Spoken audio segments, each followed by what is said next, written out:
सय थुङ्गा फुलका हामी एउटै माला नेपाली, सार्वभौम भई फैलिएका मेची महाकाली।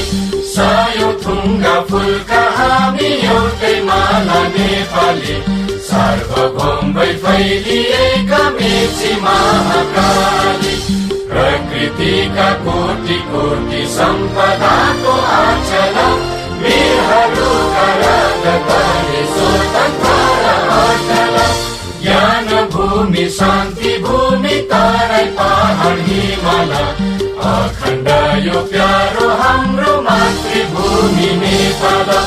बहु जाति भाषा धर्म संस्कृति छन् विशाल, अग्रगामी